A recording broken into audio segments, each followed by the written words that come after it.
Law of attraction आप चाहो ना चाहो हमेशा आपकी लाइफ में काम करता है। कई बार लॉ ऑफ अट्रैक्शन पर्दे के पीछे काम करता है, हमको पता भी नहीं चलता। अब आपकी लाइफ में जो चीजें आप चाहते हो कई बार आती है और कई बार उसकी बिल्कुल ऑपोजिट होती है।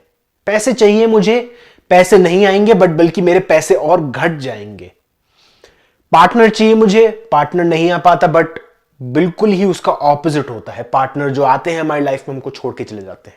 बिल्कुल ऑपोजिट होने लग जाती हैं चीजें। अब वो ऑपोजिट क्यों होती है? वो हमारा जो राज है हमारे बॉडी के अंदर छुपा हुआ है। एक एग्जांपल देता हूं मैं आपको। एक लड़का यहां पर, एक लड़की यहां पर है। लड़की सड़क पे पैदल पैदल चल रही थी, रात का टाइम है, लड़की सड़क पे चल रही थी और लड़का आता है एक और उसको सीटी बनाने लग जाता है, उसको छेड़ने लग जाता है। तो आप ये बोल सकते हो कि ये लड़की ने इस लड़के को अपनी लाइफ में मैनिफेस्ट किया और इस बॉय ने इस लड़की को अपनी लाइफ में मैनिफेस्ट किया। इन दोनों ने एक कॉन्ट्रैक्ट किया होगा स्पिरिचुअल रेल्म में, जिसके कारण इस लड़की को पता चलेगा कि इसकी बॉडी में, इसकी पास अनकॉन्शियस बिलीफ्स हैं जिसके कारण ये लड़का इसको छेड़ रहा है। और इस लड़के को पता चलेगा कि इसके अंदर भी कुछ अनकॉन्शियस बिलीफ्स हैं जिसके कारण ये लड़की को छेड़ रहा है, ना चाहे भी। हर एक पर्सन की बॉडी में होती है एक इमोशनल बॉडी। तरह तरह की बॉडीज होती है। स्पिरिचुअल बॉडी हो सकती है, एनर्जेटिक बॉडी हो सकती है, फिजिकल बॉडी होती है और एक होती है इमोशनल बॉडी। इमोशनल बॉडी आप ये मान सकते हो ऐसे होती है, बहुत ही अलग अलग शेप में होती है। अब ये देख रहे हो आप किस तरीके से बनी हुई है, एकदम इर्रेगुलर सिचुएशन, इर्रेगुलर स्ट्रक्चर है इसका। ये है हमारी इमोशनल बॉडी। अब ये इमोशनल बॉडीज में कुछ कुछ ऐसी ऐसी जगह होती हैं, ऐसी ऐसी जगह होती है जहां पर ये इमोशन जाके सेटल हो जाता है, तो ये इमोशन चुप जाता है। हम ये बोल सकते हैं कि ये इमोशनल बॉडी बहुत ही जियोमेट्रिक है, अलग अलग शेप्स में बनती है। अब ऑफ कोर्स वो फिजिकल तो होती नहीं है, नॉन फिजिकल होती है, बट वो उसकी जो ज्योमेट्री है बहुत ही टेक्निकल होती है और वो हर किस के साथ फिट नहीं होती।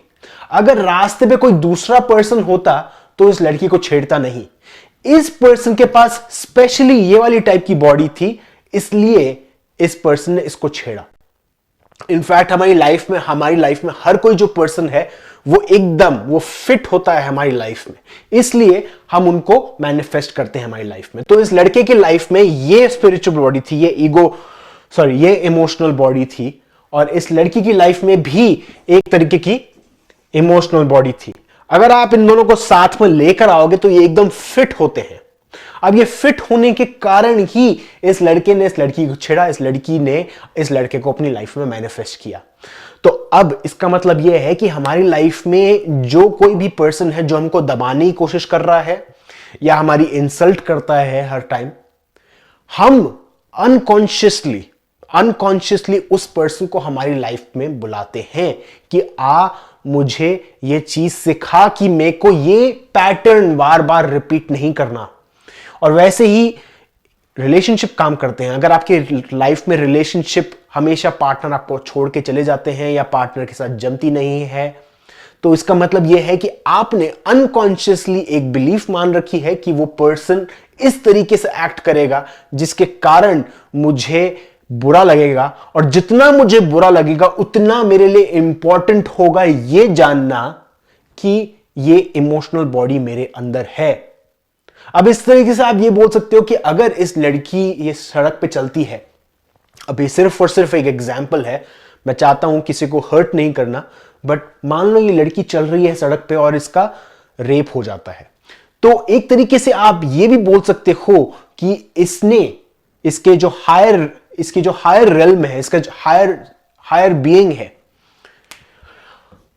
हायर बीइंग है, उसने एक तरीके से ये चीज मैनिफेस्ट की। अब वो इसलिए की ताकि इस लड़की को पता चले कि इसके पास ये इमोशनल बॉडी है। तो मतलब ये है कि प्रॉब्लम आपकी बढ़ती रहेगी जब तक आपका ध्यान यहां पर नहीं जाए। शुरुआत में सिर्फ आपको कोई लड़का छेड़ेगा, फिर उसके बाद वो छेड़ना बढ़ता रहेगा जब तक आपका ध्यान नहीं जाता वहां पर। और कई बार, खैर ये तो सिर्फ एक एग्जाम्पल था कि रेप हुआ है, बट और भी कई तरह के रीजंस हो सकते हैं। अब उसमें हम नहीं जाएंगे आज, सिंपली ये बात करेंगे कि आपकी इमोशनल बॉडी ही वो अनकॉन्शियसली मैनिफेस्ट कर रही है चीजें। अब उनको रिलीज कैसे करना है, बहुत ही सिंपल चीज है। हमारी जो जियोमेट्री है इमोशनल बॉडी की, वो बहुत ही अंदर छुपी हुई है।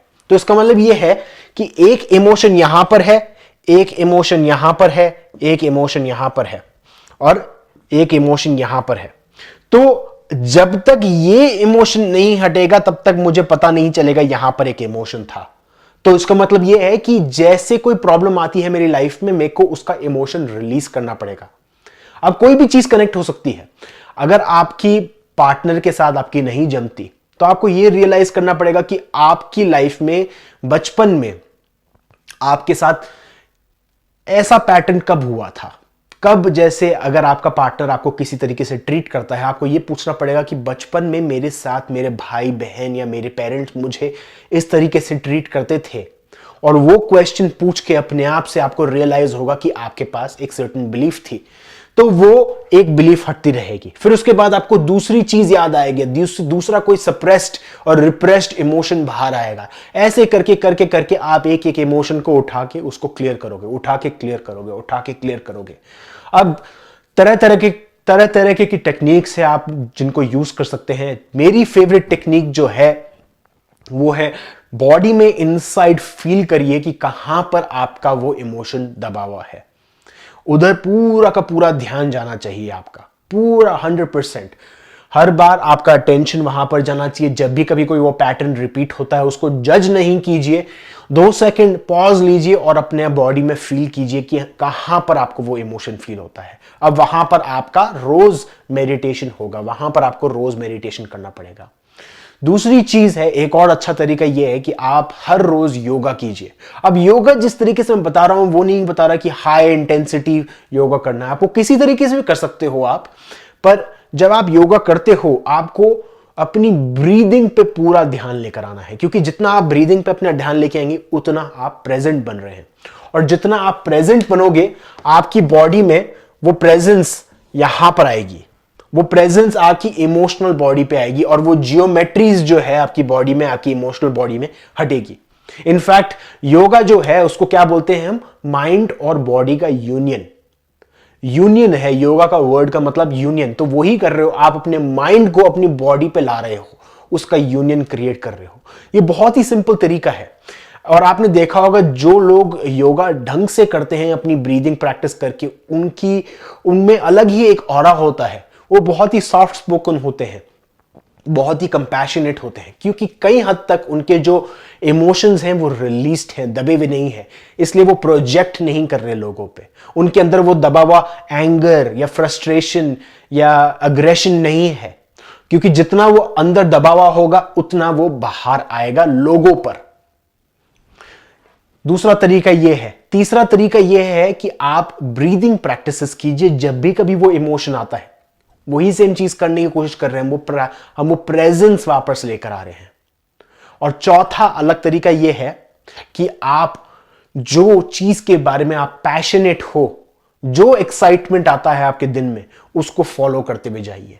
एक एक्साइटमेंट आया, एक पैशन आया, उसको फॉलो कीजिए। जैसे फॉर एग्जांपल ये मेरे लिए, ये वीडियोस बनाना मेरे लिए बहुत ही अमेजिंग चीज लगती है। मुझे लगता है कि मेरा मैसेज जो मैं स्प्रेड करना चाहता हूं, लोगों को बताना चाहता हूं, लोग सुन पा रहे हैं। तो ये जो चीज मैं कर रहा हूं वो स्पेशली लोगों के लिए नहीं कर रहा, मैं अपने लिए कर रहा हूं। मैं अपने लिए सेल्फ लव क्रिएट कर रहा हूं।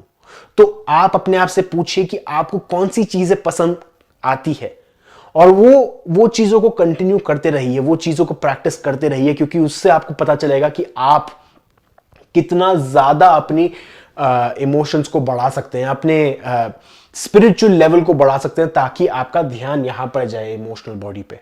जैसे ही आपकी वाइब्रेशन हाई गई, ये इमोशनल बॉडी वीक होने लग जाएगी, जो पेन बॉडी है वो वीक होने लग जाएगी। दोस्तों, अलग अलग तरीके हैं, सारे रास्ते स्पिरिचुअलिटी को लीड करते हैं। कुछ रास्ते लंबे हैं, कुछ रास्ते शॉर्ट हैं। अगर आप कॉन्शियस हो जाओगे, जो चीज आप कर रहे हो, कॉन्शियसनेस लेकर आओगे हर एक चीज में, वो सिंपल आंसर है हर एक चीज का। कई बार काफी सारे लोग मुझसे क्वेश्चन पूछते हैं कि मैं अपना ये रिलेशनशिप कैसे ठीक करूं, वो रिलेशनशिप कैसे ठीक करूं, और एट द एंड सब कुछ का आंसर एक ही है, आप कितना कॉन्शियस हो पा रहे हो। और ये सिर्फ आपके लिए चैलेंज नहीं है, मेरे लिए भी है। काफी सारी प्रॉब्लम्स मैं भी फेस करता हूं, और जितना मैं वीडियोस बनाता हूं उतना ये मेरे लिए एक आईने की तरह काम करता है, ताकि मैं अपने आप को देखकर बता पाऊं कि क्या मैं कॉन्शियस हो रहा हूं अपनी लाइफ में। ये एक्चुअली जो एडवाइस है सिर्फ आपके लिए नहीं है, ये मेरे लिए भी है, क्योंकि जितना मैं लोगों को बताता हूं उतना ही मैं खुद एम्बॉडी कर रहा हूं, इसको मैं अपनी लाइफ में इंप्लीमेंट कर पा रहा हूं। कॉन्शियसनेस इज द की, उसको आप बिल्कुल अपने माइंड में बैठा लीजिए। सो दोस्तों, अभी के लिए इतना ही। याद रखिए कि आपकी इमोशनल बॉडी हमेशा हमेशा बैकग्राउंड में मैनिफेस्ट करती रहती है।